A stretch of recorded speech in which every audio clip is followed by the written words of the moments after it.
बेशरम कहीं की, तुझे गैरत नहीं आती? आती है, इसीलिए तो नरेंद्र को फोन किया। तूने क्या किया? मैं तू नहीं हूँ। इसीलिए तो कह रही हूँ कि तू मैं बन जा। और जैसे मैंने नरेंद्र को फोन किया, तू अपने जान के दुश्मन को फोन कर दे, कह दे कि आज के दिन दुश्मन से भी गले मिल लेते हैं। इसलिए दुश्मन बनकर आ जा, गले लगकर चला जा।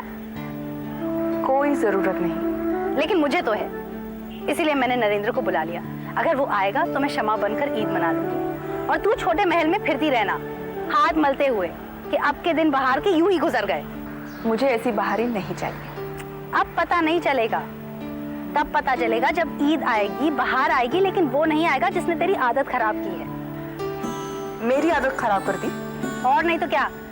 अब नहीं समझ में आएगा तुझे, तब समझ में आएगा जब वो नहीं आएगा। बाय।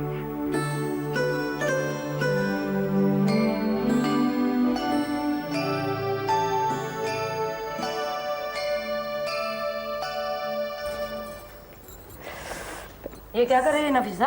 ये देखिए ना बेगम साहिबा, मैंने अपने हाथ से लिखा है, ईद मुबारक। अच्छा लिखा है ना बेगम साहिबा? मैंने लिखा है। इसमें अच्छा लगने वाली क्या बात है? अरे कुछ खाने को लगा, कोई बाहर से आएगा तो मैं उसे क्या खिलाऊंगी? ये अभी तक तो ईद की नमाज पढ़ के कोई नहीं आया है ना बेगम साहिबा। जब तक वो लोग लौटेंगे ना, मैं सब लगा दूंगी, आप इत्मीनान रखें। देख नफीसा, हमेशा अपनी मत चलाया कर। अरे जुबैदा और अशरफ तो नहीं गए ना ईदगाह, वो आते ही होंगे। और अगर आबिद भी आगे होंगे तो भी साथ ही आएंगे। जी, मैं अभी लगा देती हूँ, ठीक है? अच्छा सुन, वो शमा बेगम कहाँ है? अभी तक बाहर क्यों नहीं निकली? अंदर क्या कर रही हैं? वो वारिस को ना बेगम साहिबा कुछ नींद सी आ रही है, आप ही उनके पास बैठी है अंदर। शमा अपने आप डॉक्टर के पास चली गई और हमें बताया भी नहीं। बच्चे की तबीयत की खबर तक नहीं दी हमें। नहीं बताना है, मत बता। लेकिन बाहर तो आ, कोई बाहर आएगा तो क्या कहेगा? कोई आएगा तो आ जाऊंगी, वारिस बार बार उठ जाता है। और तुमने ये कपड़े क्या पहन रखे हैं आज ईद के दिन? मेरे लिए कोई ईद का दिन नहीं है अम्मी, मेरा बेटा बीमार है, आए दिन बीमार रहता है, पता नहीं क्यों। देख बेटा, मैं इसके पास बैठ जाती हूँ, तू बाहर जा, पता नहीं कब कौन आ जाए। मुझे आप बाहर क्यों भेज रही है? कौन है जो आ जाएगा या अभी आएगा? क्यों, जुबैदा नहीं आएगी क्या? उनका क्या है, वो यहीं अंदर आ जाएंगी, हमेशा आती हैं।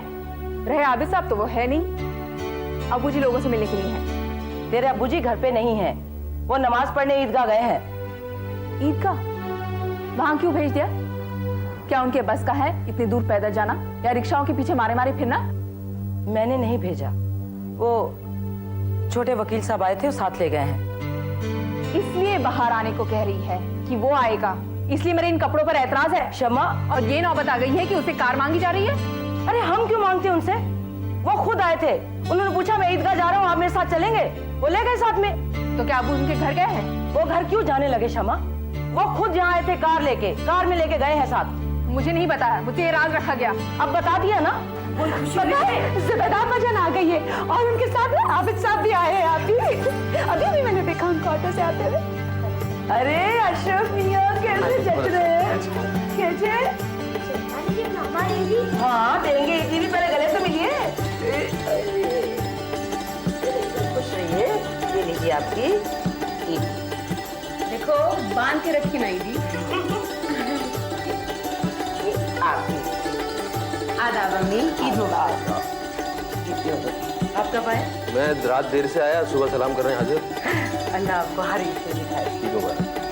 अम्मी अरे ये लीजिए। अरे हमारी बच्ची का चेहरा तो देखो कैसा खिला हुआ है। जश्न बदूर, चलो आइए आइए। साली साहिबा कहाँ हैं? उनको बुलाया जाए, जरा ईद के बहाने गले मिला जाए। बहाने की जरूरत नहीं, साली साहिबा हाजिर है। आदाब। आदाब।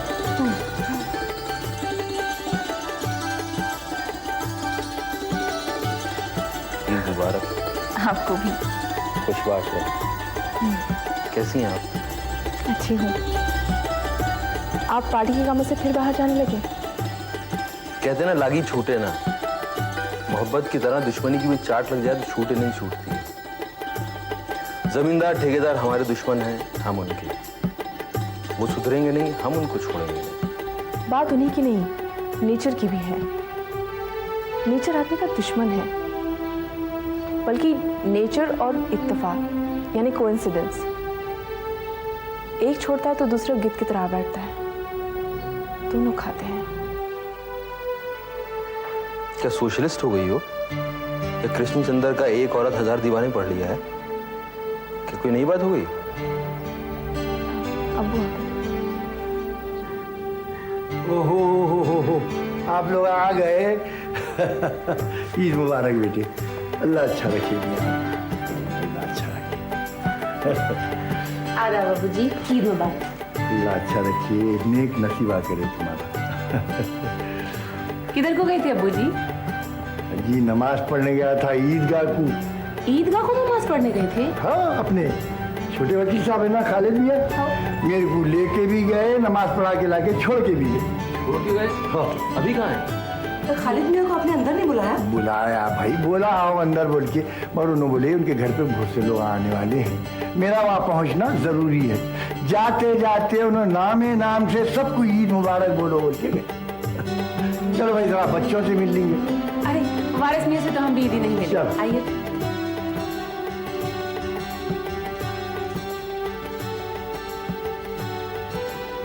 ईद की बधाई हो शमा। मीरा, तुम्हें भी।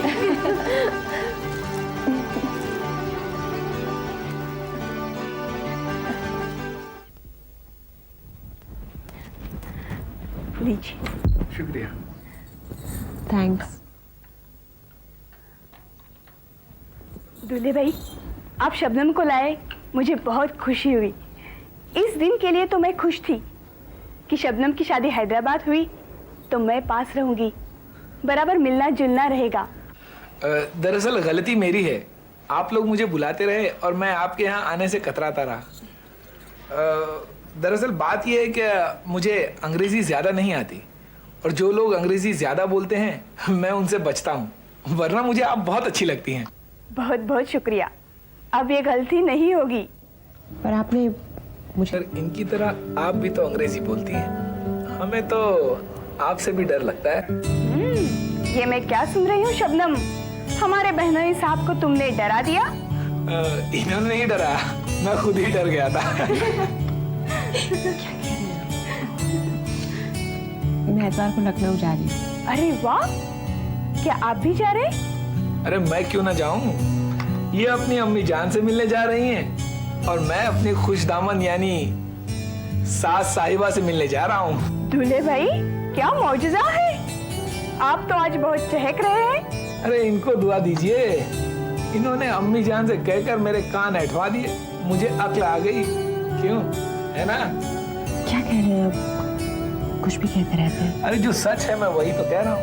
आपने अम्मी जान से शिकायत की, अम्मी जान ने मेरी अक्ल में ये बात डाली कि आप ठीक कहती हैं, मुझे पीछे की नहीं आगे की सोचनी चाहिए। इन्होंने सलाह दी कि अंगूर के बाग लगाने चाहिए, मुझे गुस्सा आ गया। अम्मी जान ने मुझे समझाया कि पढ़ी लिखी बीवी होने का यही फायदा होता है, वो राह भी सुझाती है और साथ भी देती है। क्या जादू हो गया है, और इतनी जल्दी कैसे हुआ? मेरी सास बहुत अच्छी है, बहुत सीधी है, मैंने तो बस उन्हीं से कहा था। पर सुनने में आया है कि अम्मी जान का भी फोन आया था, हो सकता है उन्होंने कुछ कहा हो। हाँ, मैं जब लखनऊ गई थी तब मैंने उन्हें सारी बात बताई थी।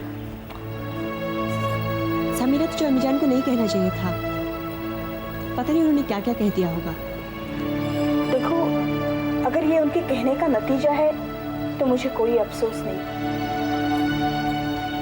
लतीफ साहब ने आज जो यहाँ कहा है, क्या उनके बर्ताव में भी तब्दीली आई है?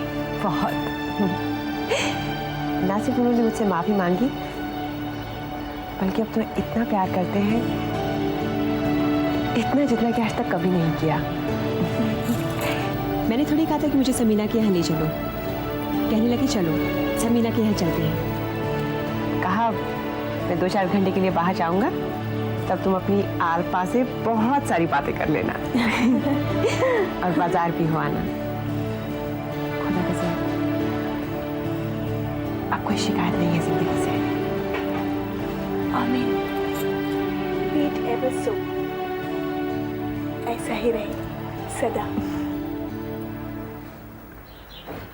कल घर देर से लौटने पर चाचा ने कुछ कहा तो नहीं? क्या कहेंगे? कह के गई थी ईद के लिए जा रही हूँ। बड़ा आनंद आया, विशेषकर तुम्हारे बहनोई से मिलकर। बहुत ही विवेकवादी और स्पष्ट वक्ता हैं, एकदम विशिष्ट व्यक्तित्व है। अमिता से भी मिलोगी ना तो इसके लिए भी यही कहोगे। अच्छा, उसका सुबह ही फोन आ गया था, नहीं तो तुम्हारे उससे फोन पर ही बात कराती। डॉक्टर नहीं, सर्जन है, एक्सरे देखती है और ऑपरेशन कर डालती है। चले कॉफी पीते हैं।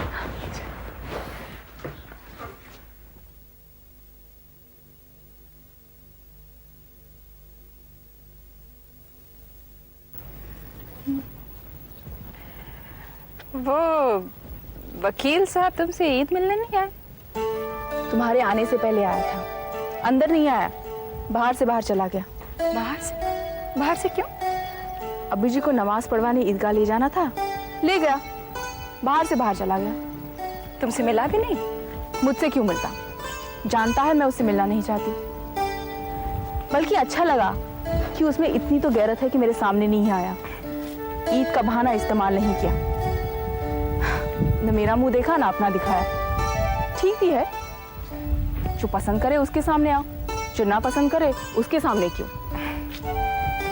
लोग उसी की इज्जत करते हैं जो पीछे पीछे ना फिरे। कैसा लगता है? मतलब कि शक्ल? मीरा, शक्ल खराब भी हो तो आदमी बर्दाश्त हो जाता है, मगर उसमें अपने लिए इज्जत तो हो। ये क्या है, जब देखो सामने खड़ा दिखे, भिखारियों की तरह नजर आए। जब प्रेम होता है ना तो ये सब बातें नहीं सूझती हैं। क्या? शमा, मैं जूनियर स्कूल में थी तब मेरे घर के सामने एक लड़का रहता था। मुझे न जाने क्यों वो बहुत पसंद था। कुछ ना कुछ बहाना ढूंढ के उसके घर चली जाती थी। अच्छा, वो भी मेरे सामने से ऐसे निकल जाता था जैसे मुझे देख ही नहीं रहा, और मैं बड़ी खुश होती थी कि चलो कम से कम एक बार उसको देख तो लिया। तुम अपनी नहीं मेरी कहानी कह रही हो। मेरे एक भाई है रिश्ते में जो आर्मी में कैप्टन थे। मैं उन्हें ऐसे देखती थी जैसे बिल्ली का बच्चा चाय पीते आदमी को देखे कि रकाबी में थोड़ी चाय डालकर उसके सामने रख दो तो वो पी ले। कई बार तो मैंने उनकी छोड़ी हुई चाय पी, हालांकि उसमें उनकी सिगरेट की बू आई। जीवन की ऐसी घटनाएं याद करो तो कितना अच्छा लगता है ना। बिल्कुल सही कहा तुमने। मैं भी बैठे बैठे मुस्कुरा पड़ती थी, जैसे वो मेरी टूटी चप्पल छीन कर ले गया और फिर गड़वाकर मेरे रास्ते में रख गया। घंटों कॉलेज के रास्ते में मेरा इंतजार करता रहता और मैं बराबर से अमिता की बग्गी में बुरखा उड़े उसके सामने से गुजर जाती। मुझे बड़ा मजा आता है उसकी हालत पर।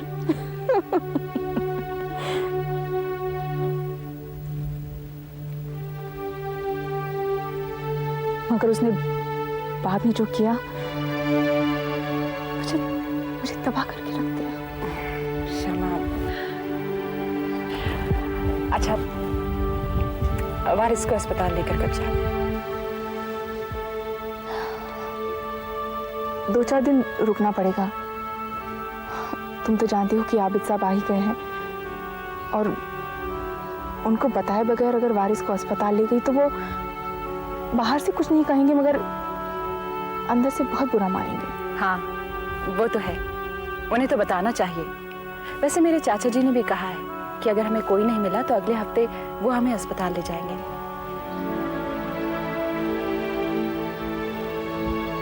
मीरा, बस मेरा वारिस ठीक हो जाए, फिर मुझे दुनिया से कोई गिला नहीं रहेगा।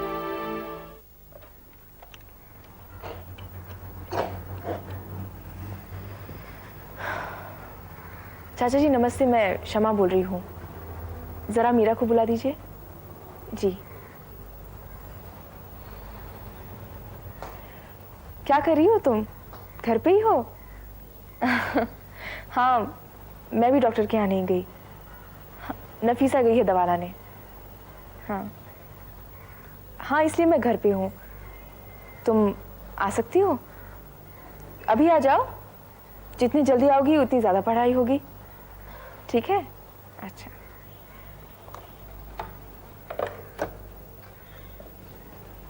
खांसी आ रही? आप ही अस्सलाम वालेकुम। डॉक्टर ने दवाई लिख दी? जी मैं ले भी आई हूँ। चलिए दिखाना तो। आपा जान, बेगम साहिबा कहाँ हैं? बाजार गई है। डॉक्टर साहब ने ना आपको याद फरमाया है। आप ही बात क्या है? वो जो खून लिया था ना, वारिस मियाँ का टेस्ट करने के लिए आप उसकी रिपोर्ट आ गई है। उसी के सिलसिले में कुछ गुफ्तगू करना चाहते हैं आपके साथ। रिपोर्ट में क्या निकला? उनके चेहरे पर से क्या लगा कि मुझे तो खैर कुछ नहीं बताया आप ही, मगर ना संजीदा लगे। मैं उन्हें फ़ोन करूं? मत करें आप भी। उन्होंने ना वारिस मियाँ के साथ बुलाया है आपको। दरअसल वो आपको किसी और डॉक्टर के पास भेजना चाहते हैं, इसलिए आपा जान परसों बुलाया है। पता नहीं वारिस को क्या हो गया। कभी नज़ला, कभी बुखार, कभी भूख बंद। दिन ब दिन दुबला होता जा रहा है। आप भी फिक्र मत करें, इंशाल्लाह वारिस मियाँ बिल्कुल तंदुरुस्त हो जाएंगे। खुदा ही नहीं चाह रहा मेरा कोई काम ठीक हो।